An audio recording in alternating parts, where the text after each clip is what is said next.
pick first ban on Tomb of the Spider Queen. Anybody but Jake. What are your thoughts?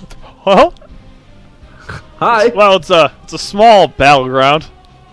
This is true. First ban on Kael'thas. Probably going to see that return Zeratul ban, because who needs Cloakies? They could pick Nova. No. Could be a target ban. Well, if This is Temple great. Storm did see the game 2 where... Well, no, it's Maelstrom banning. Never mind. Taking that all... Let's start over. All right, 3, 2, 1, go. Zeratul not willing to give that over to Zuna. Tempestorm obviously going to go with that Jaina pick. So good on these small aggressive maps. I mean, she's great on every map, but on these ones specifically, she's SS tier, right? So good.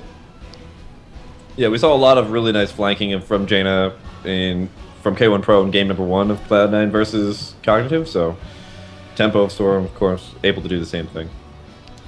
Zagara has been in that first pick slot. I would think this would be no exception, given what has been banned out already. What's the pair to go with it? If it's Maelstrom, it's going to be...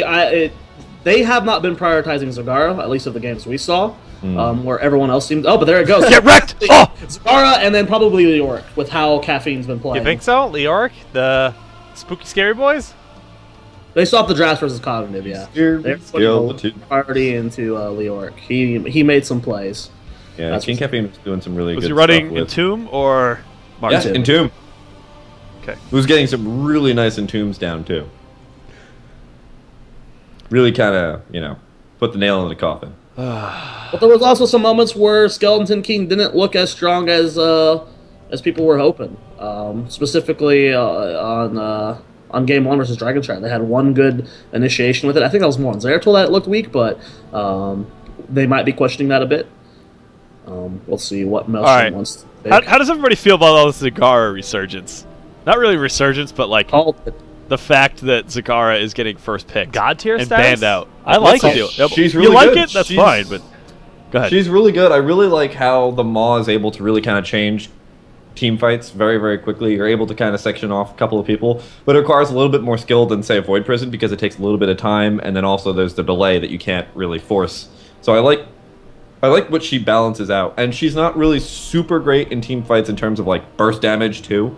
She's not overpowered in those kinds of aspects. She's just very well rounded. And ever since they made the change where her Hydralisk will no longer disappear when the target falls, she's just so much better. It's guaranteed damage. You can really bully people out of lane, especially in a 1v1 scenario. If it's a Sylvanas or a Jaina or a Vala, they have to leave. They might miss soak even on 1 to 2 minions, but that's something that can reoccur multiple times while in the laning phase, and then fighting over objectives, forcing people off those points and turn-ins. Very powerful. Yeah, roaches are incredibly great at just delaying your opponents from being able to do anything with those gems. So that's why I really like, actually, if Malfurion gets picked here by Cloud9 Maelstrom, like, they can just completely control the gem turn-ins for the longest time, because they've got the Moonfire, and then they've got these roaches to be able to just deny, and then, of course, the creep just to be able to see whenever Tempo goes for those. Yeah. So, Tempo picking up Uther, and are we going to see a little bit of a melee composition come out from this? They've been prioritizing Uther quite a bit, usually getting it in the first half of their drafts, at least in the first 2 games against PPST. I think they also grabbed Tyrande in this situation. I would imagine it'd be in at least game 1. And oh wow, okay, you're going for follow.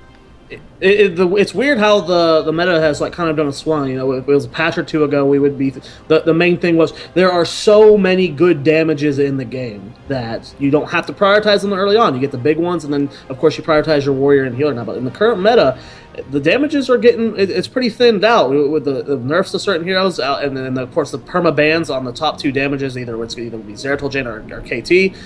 It's tough to get those damages in. So it's actually funny because I'm cool. pretty sure that Zagara has a higher ban rate than Kael'thas in the last couple of weeks. Yeah, Zagara's a god turn, man. It's interesting. But all right, getting ready for the second ban phase here. Maelstrom is thinking about it. What would you guys expect to see? Probably Johanna ban, and they'll pick up Muradin. They've been playing Muradin Leoric quite a bit. If there's still a Tyrande available after that, maybe go for Tyrande with the Muradin. But actually, they normally go for double ranged ranged assassins. Yeah. This is why I was expecting Tempo to pick up Tyrande for this exact scenario. If Maelstrom decides to ban out Johanna, pick up Muradin, Tempo Storm in this scenario ran a Nubarak Tyrael, and they had the range for Tyrande's Lunar Flare, and it worked out pretty well. Yeah. I do like the Vala pickup.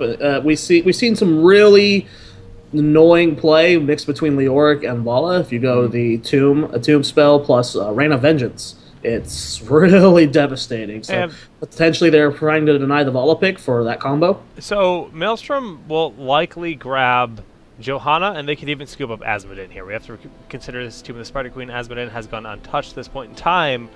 We know Tempo likes that style, and they have a lot of AoE damage between their composition thus far to not only capitalize on that, but Maelstrom to deny it.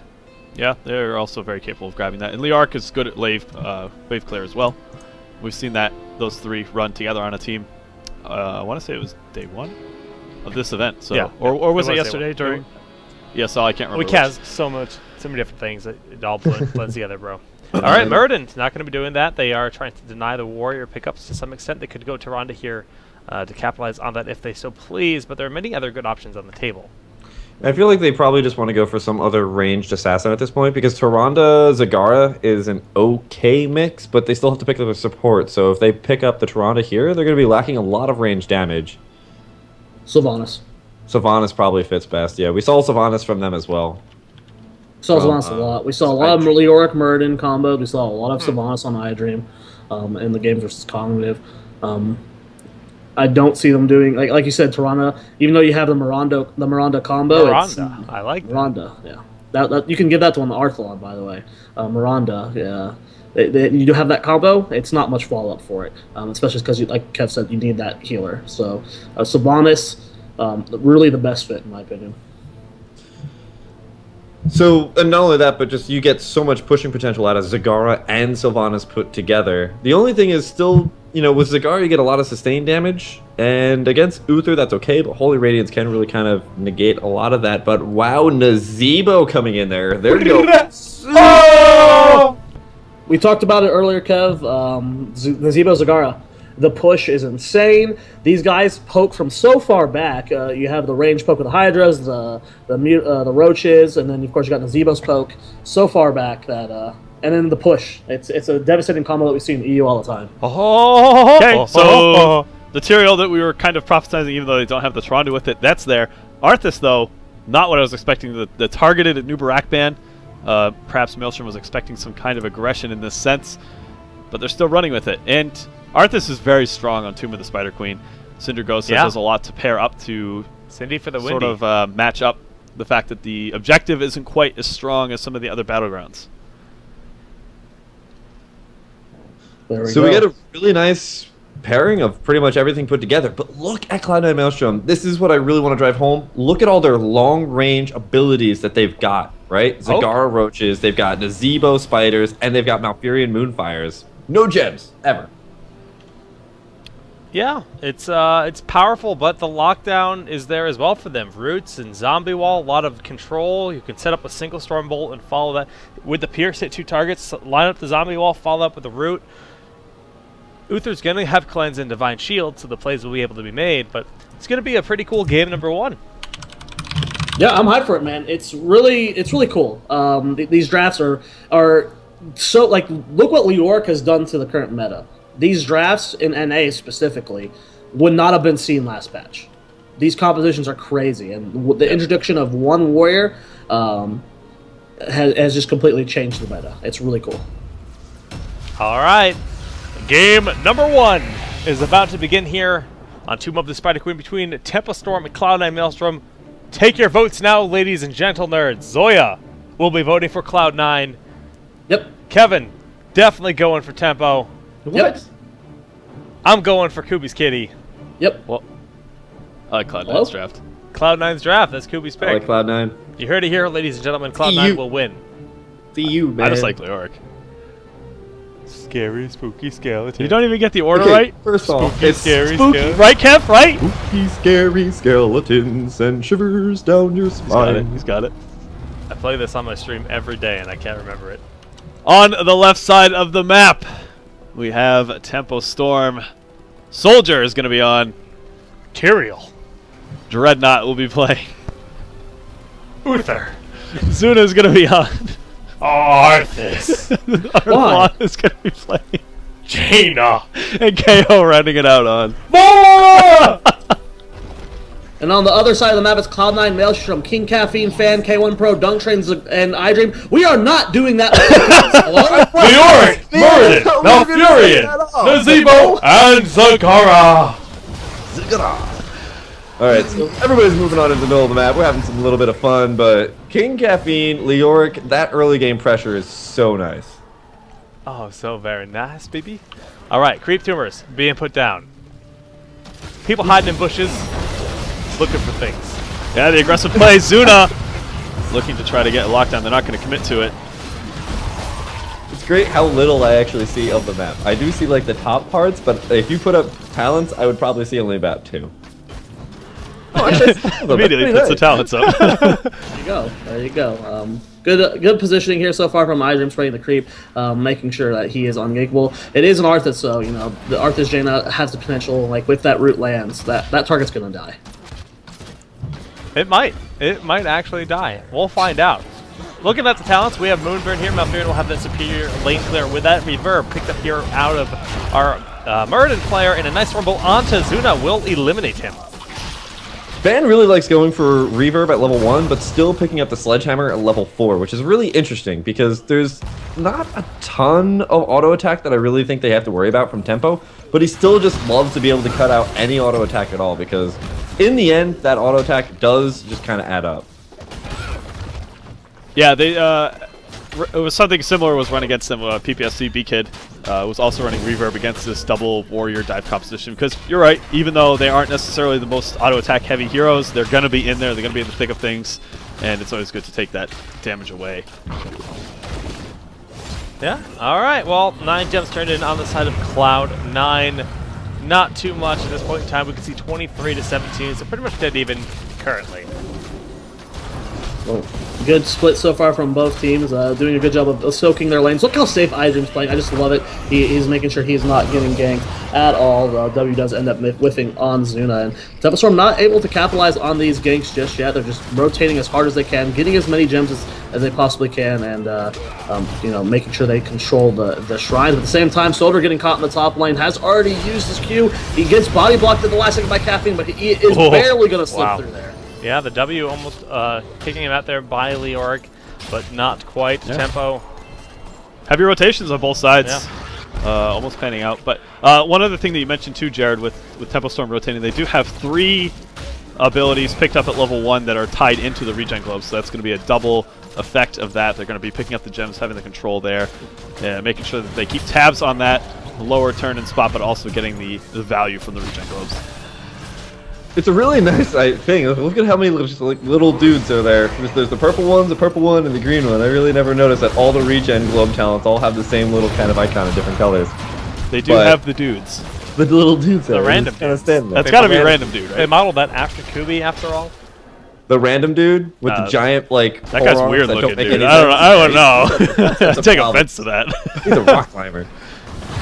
Did you just call him a rock climber? Yeah, he's got gigantic forearms, dude. Like, forearms. those things are out of tune. I don't know. Out of tune. Out of tune. What is he, a harp? I don't think the harp on all this, but... Oh, Jake's ridiculous idioms are wearing off on me. Alright, well, the turn-in point being contested, 27 have gone into the side of Cloud9, so in that regard they're winning, but Tempo's still in 43 in their pocket. Nearly having enough for the turn-in. Level 6 on both sides. Fealty onto Death was picked up too for Leoric. That's an interesting one. Yeah. Going for that extra sustain. Well, that's actually a little bit different from what he's been going for. Normally he goes for the extended 30% on Drain Hope, but this time going for 20%. That's a little bit interesting. Or is it going for that instead? That's a little bit different. But in general, I really just love their composition so far, and both these teams are heading up against each other pretty well. I mean, there's not really a massive experience lead. The only reason we see C9M going a little bit too far ahead right now is just because Tempo hasn't cleaned up that top lane. Yeah. iDream getting a big turn in here on the bottom side. 20 gems, putting 3 short of a turn in here for C9M. Dreadnought dodging the Stormbolt there in the mid lane, going to keep himself alive. A lot of pressure potentially coming out from Maelstrom right now. Both teams hitting that level 7 talents right now. to keep an eye on what they want to lock in. Skeletal Swing, is that the 60% slow? Yes, it is. Yeah. So filling out sort of that bruiser potential, getting a little bit of extra CC on the ability. Anything else is of interest? Not really. No, cleanse on both sides. Yeah. Pretty much what we would expect to see. Rune Tap picked up here for Arthas and the standard stuff for everyone else. Not seeing a multi-shot build coming out from the Vala. It's a little bit interesting. You're not going to be really seeing her get into too many dueling potentials, I would imagine. And with all the critters that come down here from K1 Pro as well as from whoever's playing Zagara, I totally blanked. That Hungering Arrow could definitely get soaked up on a whole bunch of things that aren't heroes. Yeah, that's always been the one downfall of the Hungry Arrow build is, the RNG of it can just completely either security kill or, deny you. Okay, to be very, very careful of that. Web Weaver's pushing in pretty hard here. Mid wall has gone down. KOM's going to do a good job of cleaning up the bottom Web Weaver and, of course, Soldier. It's only King Caffeine pushing up there, so a little bit of the front wall will go down, but shouldn't be. Actually, no, the whole front wall's going down. Yeah, but overall, I mean, pretty good defense by Tempo Storm. They are down a little bit in experience, but they still do have superior gem count when you consider the 30-plus gems they already have turned in. Sure, but the fact that Maelstrom has already been able to secure an additional 40 on top of that, they're not really all that far off. And if they can keep control of this, they may be able to rock this momentum forward. And this is exactly what I was expecting from the Cloud9 Maelstrom draft. If they can just lock down those gem turn-ins, like, yeah, they also have like their own turn-ins, but if Tempo Storm can just never turn in, it doesn't even matter if Cloud9 Maelstrom has more and more. Just Tempo will never get that battleground advantage under their side. And with the Moonfire, with Roaches, with Spiders, good luck Tempo if you fall behind. And they opted to go pick up those bruisers. That just gave perfect time for Cloud to turn in those 40 gems. They're sitting at 6 more. Only need 9 at this point in time for another turn. And if they get back-to-back, they're going to get level 10 first easily, already on course to do so. Yeah, with Tempo Storm, like I said, sitting on 53, but like it's been pointed out multiple times, there is so much poke. You got Moonfire, you got Spiders, you got Roaches and Hydras, so much that can deny these turn-ins for Tempo Storm that they may have a coin or gem advantage, but it's going to be so hard for them to get it in. Well, a nice Howling Blast from Arthas coming out to lock down Caffeine, but it's Arthlon that's under fire. Zuna will be able to peel, and the heals did come out in time. Maelstrom doing a good job backing up Tempo Storm. They just seem to not really be able to get out on the map with the, the creep tumors out everywhere. They're just keeping control of both these turning points, like Kev was mentioning. It seems to be riding so much on that in the early game. They have the heroics picked up. Yeah, it's at the same time, we have Zuna running around using that Frozen Tempest. So I really like the Arthas pickup here because they get those creep tumors, but look at just how locked in that Arthas, how locked in Zuna has been in a defensive position that those creep tumors are now starting to just spread again. In the early game, those were completely just locked close to the towers there for Cloud9. But now they're really starting to etch across the map as Cloud9's kind of map presence is becoming more and more apparent. Tempo Storm does get the turn in. They have Web Weaver spawning at level 10 for both teams.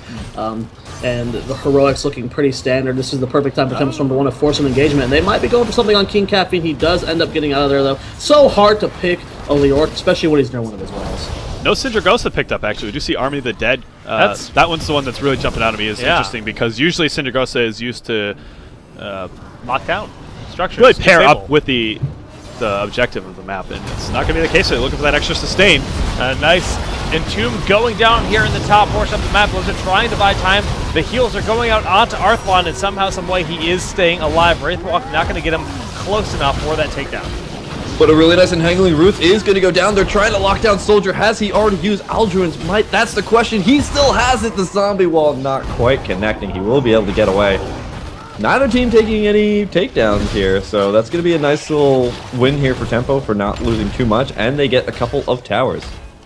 Really, really good disengage there from Tempo Storm. Web Reaver's got a lot done there, All the top wall and mid wall did end up going down. Bottom wall, of course, still standing as iDream. It's so hard for a Vol to push into a Zagara, and iDream did a good job of cleaning up that Web Weavers. But if you look at the gem count, yes, Maelstrom is very close to getting a turn in, but Tempo Storm's sitting on 65 gems of their own. Yeah, it's quite a few, but only 20 are needed for Cloud9, and not even 20. They're sitting on 20. Dunk Train gets the really good Moonfire off. So you've got that Loon Grace, so he has the extra range. He's able to hit all 3 of those people turning in. That would have been a quick turn in. They would have had an additional set of Web Weavers, but is denied by Cloud9 Maelstrom. All the while, they have Leoric turning in those 6 that they need, the exact money in the pocket. This is just one of my favorite strategies for this map. Just get all these long-range assassin or long-range specialists who can just bombard those gem turn-ins, and you can also push with those web weavers super well. So I really love Nazebo and Zagara on this map. Oh, Arthlon with the big water elemental on the top lane. The tube goes down. Actually, a beautifully well done from King Caffeine. The root lands on the dunk train, though. He might have to pop Tranquility. He gets body blocked by Soldier, and that should be a dead Malfurion. He's going to fall. Divine Shield is used on Jaina. He's going to try and zone out K1 Pro. Everyone's stacked up. Fans taking a lot of damage in that Avatar. He's being focused right down there. He does not have the Dwarf Toss. He's going to fall. A big stray from KO going to help secure that kill. And that's a 2-for-0 trade in favor of Tempo. Even with that great cleanse, not able to handle the damage coming out from Tempo Storm. Yeah, I thought that was going to do a lot to turn that. I just think it had to do with Tranquility not being ready at that point in time. They weren't able to pop. They would have turned the fight around quite a bit, especially considering the two high HP pool heroes, but they were taken down. Just a really cool hop over the wall. But it ended up putting Soldier in a really good spot to provide a little bit of pressure to that back line. That was a really nice engage from Tempo, and that really kind of mitigates the effects of these web weavers coming out in there. But they look like they're going to be able to pick up Zuna in the bot lane. That's so many gems. So many gems. That's a big deal. Big takedown, nice use of a tomb there by Caffeine, and you can see they want those gems, but there is no way they're going to get them. We're seeing that after this fight that, you know, they did get the kills in the top lane, they did get the top 4, but the Web Reavers had full control in the whole fight. A huge Maul goes down, it's catching KO out of position, and the root does go down. He immediately pops the Ice Block. King Caffeine coming up from above. Dreadnought going to be able to save this. He does try to get the Kens off, but that is going to be a dead Jane. Excuse me, that was not KO inside there. Dreadnought's in forward retreat. Caffeine going for the chase. Going to try and get the slow. He does a beautiful Dwarf Toss from Fan, but the Divine Shield connects at the perfect time, and Dreadnought is going to live. Wow. And I bet right now Jane is in there like, why didn't I get a Divine Shield, bruh?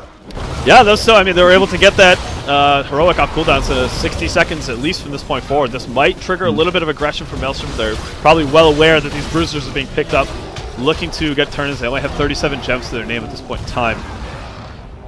Surprise! I'm taking a pretty nice advantage right now. 14 over 13. Not a massive, it's not a whole entire level just yet, but inching closer and closer to that level 16, where we'll see Nazebo really spike in damage. The Giant Killer pickup on Vala at 13 is very peculiar. Well, they've got 2 warriors to chew through. I get that. That's fine, but there's also a good bit of damage that can be mitigated at the backline for Spell Shield. Maybe they feel as though it's too easily peeled off. Not versus yeah, that's what I'm saying. It's probably too easily peeled off with that range, so I guess I can understand it from that sense, but... Alright, well, okay. A little bit of extra damage, not a super common thing to see. Angelic Absorption for Tyrael. Pretty interesting pickups. KO trying to get gems and getting really close every single time, but Maelstrom on top of it with their infinite poke here. They're not getting poked down pretty low by the Hydralisk as well as the K1 Pro damage, and they're going to have to back out. Not going for the turn-in just yet. Tempo Storm trying to recollect their thoughts, figure out where they're going. Right now they're just going to clean up this bottom wave and trying to get pressure out on the map again. Yeah, look at the creep spread. I mean, they have eyes on this entire bottom section of the map, which gives them so much just breathing room. They can put their focus wherever they want. They know if they're at least they're checking the top turn in. Well, there's no way Tempo Storm is getting that turn in themselves. And this is really just kind of showing the fact that Cloud9 has had this map advantage. Zuna is trying to walk around and clean all that up right now, but Cloud9 has definitely been in a dominating position on the map just because of how many creep tumors we see everywhere. It's kind of like StarCraft 2. You see all those creep tumors everywhere. You know the Zerg's been winning for a good amount of time. The same thing's going on here for Cloud9. They're getting so close to that level 16 to get that talent advantage. We see the turn-in attempted. They immediately respond, bring out the Storm Bolt. Leoric has rotated down. They're ready for a fight if needed. Fan does take a lot of damage, but that entomb has been dodged by the Druid's Might. Yeah, but it also puts Zuna into a very precarious position. Does get the Divine Shield at the last second. The Maw is thrown out. A nice strike from KO. Don't think that will get interrupted. Throws down a lot of guaranteed damage. Speaking of that, a lot of damage thrown down from both sides, but no one getting taken down just yet. Wow. Be surprised if either does. I don't know if they have enough resources to get this done. Good cleanse. Being thrown down into Arthlon to get him out of that scary situation. Yep. And a lot of heroic spent. King Caffeine might actually be a little bit overextended. A good cleanse thrown back down onto him. He is going to stay alive for the time being. Soldier. King Caffeine very low. Backing up. The cleanses have been on point. They really have. They have. This is just showing you that both these supports top tier players doing a great job. Neither team dying despite all of that going on. It's just, it was such a struggle for both teams. But if that is the case, if neither team can secure a point, C9 has the better composition for it because they can push with Nazebo and Zagara. And they're getting another turn-in right now. This is a big deal. They're now going to be up 2 turn-ins at this point in time from this game. And level 16, well, we have the spiders, we have the tenacious roots, They consume Vitality. Stone Skin picked up here for Zagar. That's an interesting one. Yeah, she's scared of those Tyrael judgments, man. I would be as well, because just as soon as they find any type of Zagara that's a little bit too far out of position, even if you spend the cleanse, it might not be enough, especially when you have an Malfurion. They've got so much blow-up potential while they're on tempo. Yeah, I really like the Stone Skin pickup. It's all they have to do is live, right, through Temple's damage, and anything they can do to do that is going to help out a lot. Level 16 about to be acquired here for Tempo Storm. Top 4 definitely going to go down to his Web Weavers, and it looks like Maelstrom doing a lot of damage to Zuna, but he should be able to live through this, going to be able to, just get back behind that Tapper well. He's going to be fine. Yeah, Leoric's so good against the other warriors that happen to be on the other team. You can see that's exactly who Caffeine is always targeting in the middle of these fights. We see that the Ice Block has to be popped from Dunk Train just to make sure he can survive the initial burst, and the Judgment is strung down onto him. He's able to stay alive. Yes, the Tranquility is doing so much to keep members of Maelstrom up. And Zuna will get the Divine Shield at the last possible moment, but Entomb is blocking his path home. He will fall. Big plays by King Caffeine. Really, really nice body blocking coming there from Fan as well, just to really kind of solidify that he would get trapped in that Entomb, and then was able to dwarf toss on out of there, out of danger, when really, really low. So this is going to net a lot of damage on this keep. I don't know if Cloud9 is going to be able to do it, but they are going to get at least a good amount of work done. 2-level lead so far in favor of C9M. Bottom wall is down for that keep. Top wall is down as well. All 3 keeps have been exposed. This is so much pressure on the end of Tempo Storm. C9M is doing a great job. They're going to take this mid keep here for sure. 8 seconds on that Arthas, and I don't know what Tempo Storm can do to get back in this game. Oh, they're backing up for the time being. Maelstrom is not interested in trying to overextend.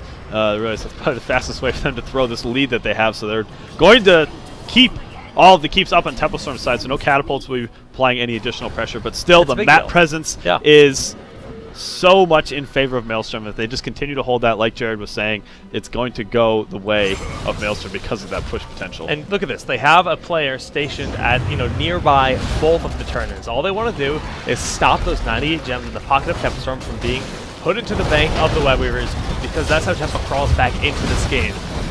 Big 3-man Entomb going down there. A lot of damage going on these Vipers, though, and that's going to be the death of Murden, not able to get out there. The Judgment goes down on the King Caffeine. He gets cleansed out. The Tranquility is trying to keep him topped up. The damage is coming up, but Caffeine is just way too tanky. Zuna's getting poked down. He pops over the dead. Divine Shield has to be used on him and not on Arthon. Arthon on the backline, really, really low right now. And a huge 3-man ball coming out from iDream. They're all stacked up. The Blizzard comes out to try to disengage. The Gargantuan gets on top of that, but not able to secure any kills. There's just no real burst damage to fall up out of that maul, and Tempo Storm is going to fall back. Yeah, it was so clutch, the fact that Arthon saved the Blizzard for that exact moment. They realized that everyone was going to dive in. That was the potential for Maelstrom to turn that fight around, and having that just appeal the enemy members of the team away. Really smart, a good mob, and they just, like Jared was saying, weren't able to capitalize on it.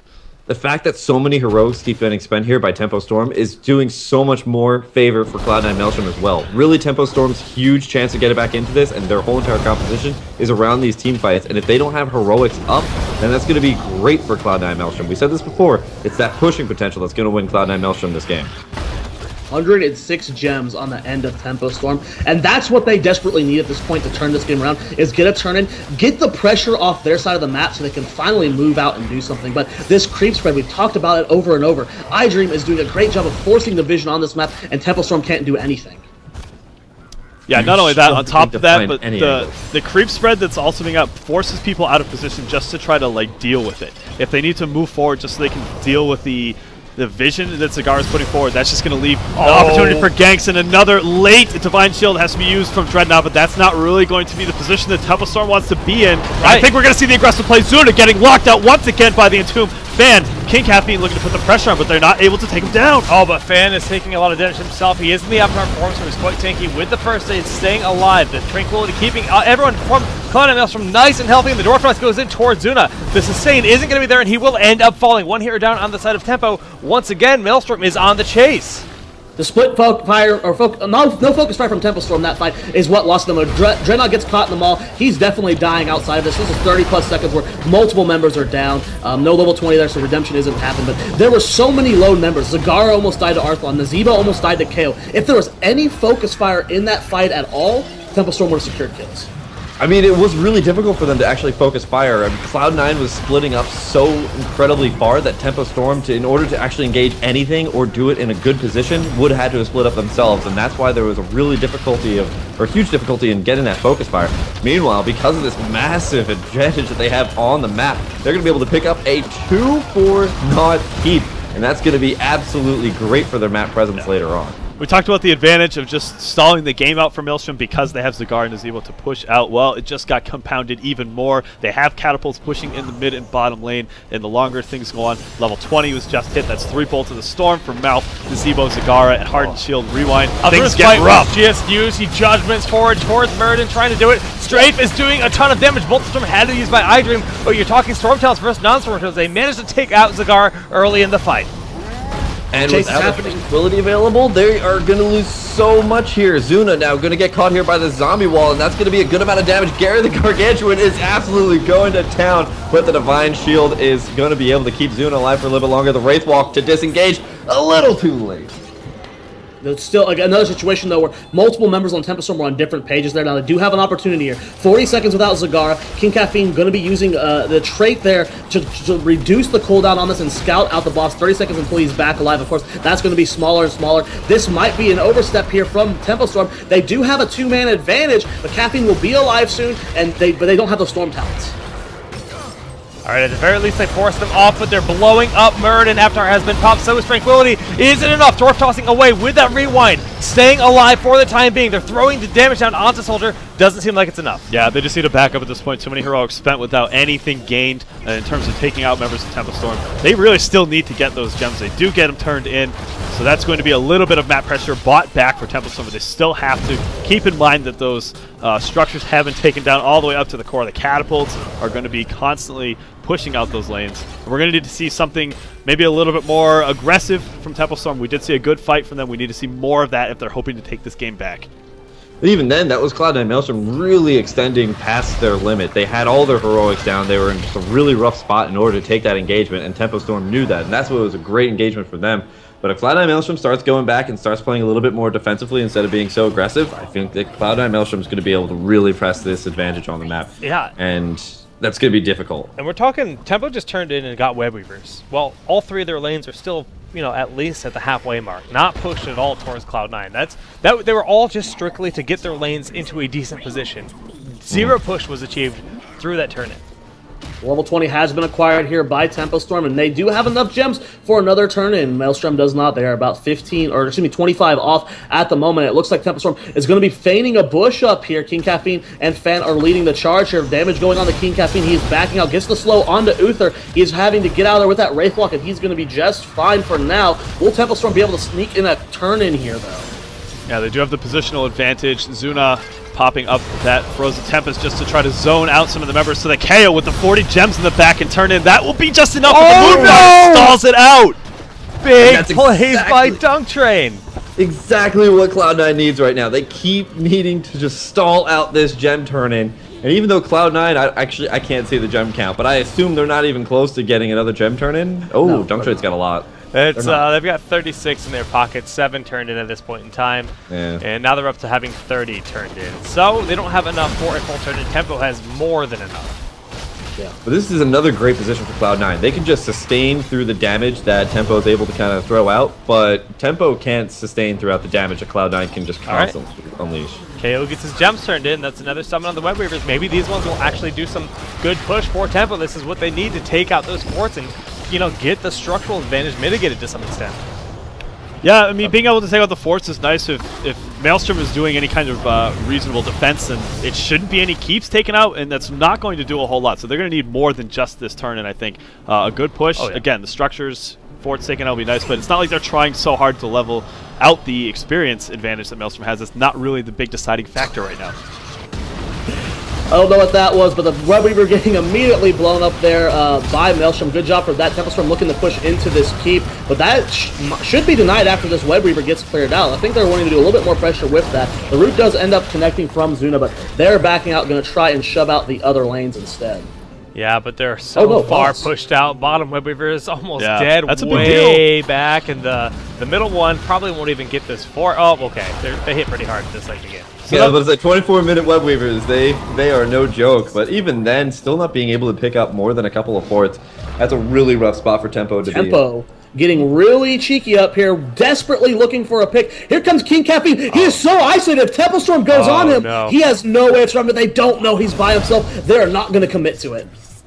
This is such a scary situation. What are you doing, Fan? Oh, no! Oh, pops the Stone 4, pops the Avatar, but it's not enough. Fan gets immediately eliminated. A huge judgment going down there on the Mount Fury. Dunk Train does actually have to pop the Bolt of the Storm to get out of there. Ooh, double Bolt pops there, but everybody's going to be able to survive. All right, he held Tranquility. He still has that. He used Bolt. He still has Trank. Tempo can fall back, collect the boss safely. Now it's a 4v5 in their favor. This isn't the worst scenario for Maelstrom. Credit to Tempo Storm, though, for waiting. Honestly, they saw King Caffeine, like, we could try to get him, but honestly, if we're trying to deal with the Wraith Walk, it's better if we try to get someone else up there in that sense. And I think the fact that they waited for Fan, they knew that they could lock him down a lot easier, and that's what really netted them that takedown. Oh, King Caffeine, will he get out? Just barely staying alive at this point in time. Dread in the front line, looking for the lockdown. With that stun, he does get it. Caffeine goes down, dropping quite a few gems. But redemption can't be aggressive. Yeah, he's got that redemption, so he can just walk right up and be as aggressive as possible. The only thing is he has to keep in mind, next fight, he doesn't have redemption. You know who else has redemption? King Caffeine. Because he's getting so much of his time back off of his trade. He's almost coming back up at the same time as Dreadnought just a couple seconds later. It's ridiculous. Murden will be back in just a second here. So they'll be back at full team fight capability. King Caffeine going to have to Wraith Walk out of here, taking a lot of damage. The heal's coming out, but they managed to blow up Caffeine almost. Dry Dream, he does bolt forward, though. He's completely avoiding Tempo Storm. Soldiers go for the chase. He's at half HP. KO bolts out of the Entomb. Arthlon's being chased, gets the Kona cooldown, but Fan and K1 Pro and forward chase. The Stormbolt does hit. That's going to be dead for Arthlon and Uther. Now is a 3v5, and I do not see Tempo Storm coming out of this. Gargantuan doing a lot of splash damage. KO is going to fall to the Moonfire from Dunk Train, and that is going to be, should be a full wipe as Arth is about to fall. Soldiers in forward retreat, and this should be game. How the hell did Maelstrom turn that around? They had King Caffeine lost like 70% of his HP as soon as the fight started. There's like 20 catapults on the court, too. Yeah. So, I mean, the catapults by themselves were going to win already. Just that they just had to delay everything out, and I think Tempo Storm started to panic a little bit. They felt like they needed to get a couple of kills, but they just, I guess, focused targeted the wrong things. Yeah, it was an interesting draft from Tempo. Looking at the end of it, I don't know if long-term, I don't know how deep into the draft they were thinking, right? I definitely feel Tyrande would have fit much better into that composition than Vala. Looking at how that game played. Agreed. So I don't know if they were thinking when they picked the Vala, if they knew where they were going to end up with the draft, but looking at it now, I definitely think the Tyrande pick would have been better. Yeah, and it's a situation that they've been in before, too, because the first game of PPST, like, they were in this exact same, or very, very similar draft, what they were facing up against, and they did go with the Tyrande in that scenario, especially to provide that additional reach with the Lunar Flare, but I guess they opted maybe a little bit more sustained damage, didn't really pan out.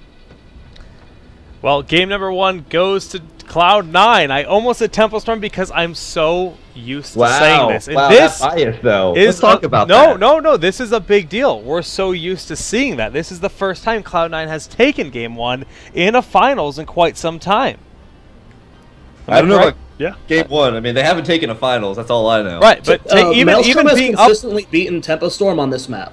Every time we've lost to Maelstrom recently, it's always been on Tomb of the Spider Queen. Regardless, so your facts are a little bit off, Jake. This happens quite often, I think. On game 1, in finals, yeah, major events. Even at the first road to BlizzCon, they took a game off of us on Tomb of the Spider Queen. Game 1. All right. So, fact checking going on right now. Well, with my failures of facts, we're going to go to commercial and get ready for game number 2. This is a best of 5 series, so we got plenty of action soon to come.